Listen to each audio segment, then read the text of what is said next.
If all you know about menopause is hot flashes and mood swings, you better buckle up because this video might blow your mind. From your hair slowly doing a disappearing act to your voice prepping for an audition of the Batman reboot, menopause can come with some wild plot twists. Whether you're in the thick of it, approaching it, or just menopause curious, you're gonna want to stick around for all of the information in this video. And if you're into reliable health information on the internet, go ahead and hit subscribe. Your hormones may be unpredictable, but your YouTube subscription feed does not have to be.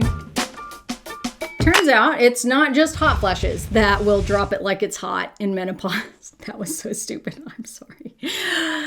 Hormonal shifts that happen in menopause can actually make your voice deeper, like a little less Mariah Carey and a little more sexy jazz DJ. That's what we're gonna go with. Hormonal changes that we see in menopause, namely the low estrogen that we have come to primarily associate with menopause, leads to a lower speaking fundamental frequency, which means you might just notice your voice sounds a little lower or a little more raspy than it did when you were in your younger years. That's not always a shocking overnight change. Most of the time it would just be you're watching an old video and you're like, I think my voice sounds a little bit different. This is not usually like a drastic, overwhelming or alarming change. Basically, the way that this works from a scientific standpoint is that estrogen plays a fundamental role in the elasticity of our vocal cords. And as estrogen gets lower, those vocal cords get just a little bit more stiff, which leads to something called a speaking fundamental frequency being slightly lower. And that is registered in our human brains as a slightly deeper or more raspy voice. Now, while it's usually a normal part of aging and not something that particularly bothers most people because it is typically quite subtle in the average person, it can be a lot more obvious and sometimes a bit more disturbing to people who professionally use their voice. So people who are professional singers or even just hobby singers. But for the average person, and even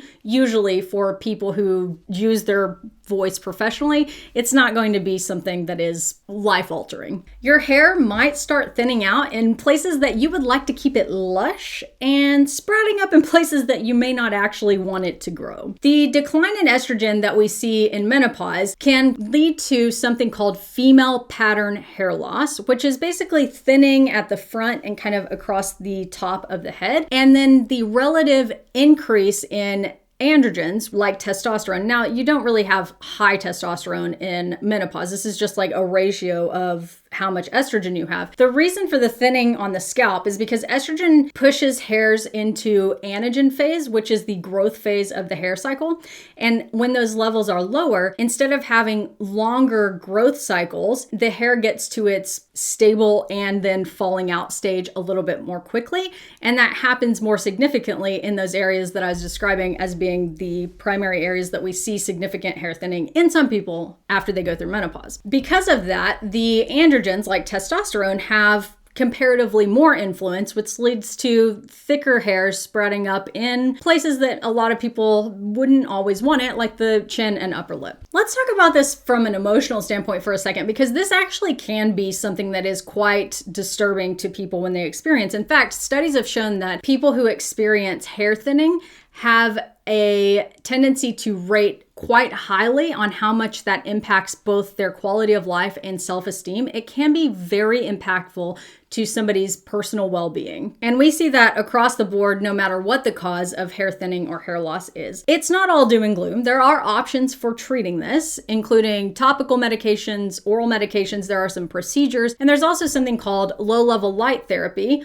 which has been shown in studies to improve hair density and thickness for people who have hair thinning from any reason, from PCOS to menopause. And that's actually where the sponsor of today's video, iRestore Elite, comes in. iRestore Elite is by far the most powerful low-level light technology helmet that is available on the market for home use, and it can provide clinically apparent results in as little as 3 months of consistent use. iRestore Elite combines medical-grade lasers and LEDs to effectively provide powerful energy right to the hair follicle. Research, like this 2020 publication in Medicine, shows that these technologies, when used consistently, can increase hair density and hair growth for people who experience hair thinning, even when it's related to androgenic alopecia, which is the cause of hair thinning in PCOS, like we're discussing in this video, as well as things like menopause. It's an FDA-cleared device that uses that technology from these LED lights and lasers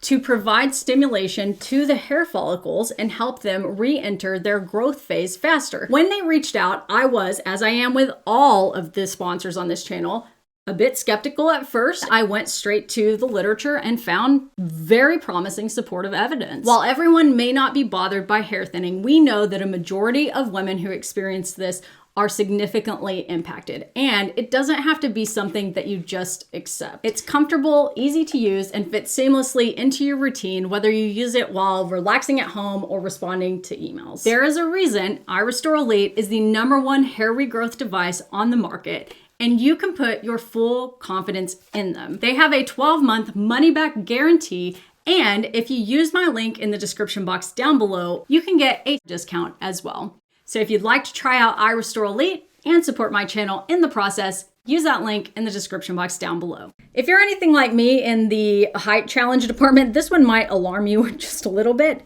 You actually might shrink over time after you go through menopause. The reason for this one is that those low estrogen levels, which seem to be the culprit for a lot of these, leads to bone density loss. And over time, this can cause a subtle decrease in a person's height. What happens basically is that the vertebrae become a little bit more easily compressed, and that can cause you to have a bit of a loss of stature. Now, this isn't going to be drastic, and the better we are at maintaining our bone health, particularly in our younger years, so if you're watching this and you are a teen or adolescent or early 20s, just make sure you're getting plenty of calcium, plenty of vitamin D, and taking care of your bones. Eating a good, varied nutritional diet, and you can also maintain a good exercise program. These all actually, I said if you're young, but it goes for everybody. So even if you're menopausal or approaching menopause, just make sure you have good weight resistant exercise routine, nutritional habits that are optimized, getting plenty of calcium and vitamin D,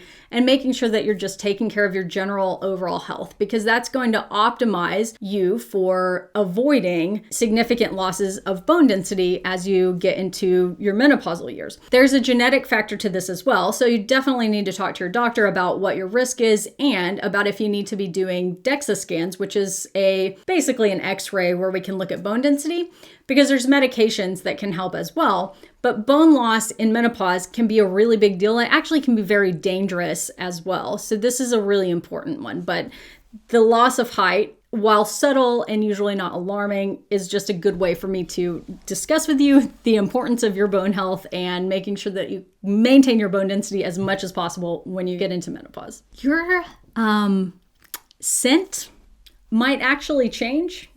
Yep.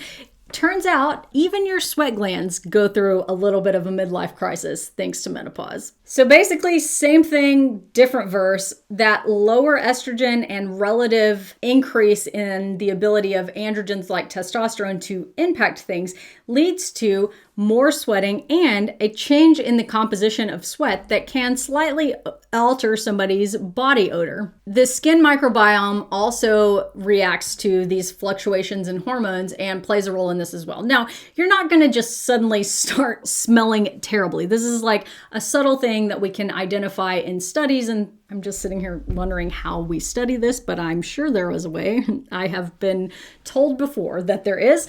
You're not going to just wake up one morning and, oh my gosh, now I smell terrible. That's not how it works. It's going to be subtle and a change over time. It's not a sign of poor hygiene, and there's really nothing to do about it. Same things you do to just stay healthy in general, eating a healthy, varied diet, plenty of exercise, staying hydrated, all of those things. It's just an interesting little hormone-related fact. This one's really interesting to me, so now let's talk about allergies, because, you know, what pairs better with hot flashes than a sneezing fit?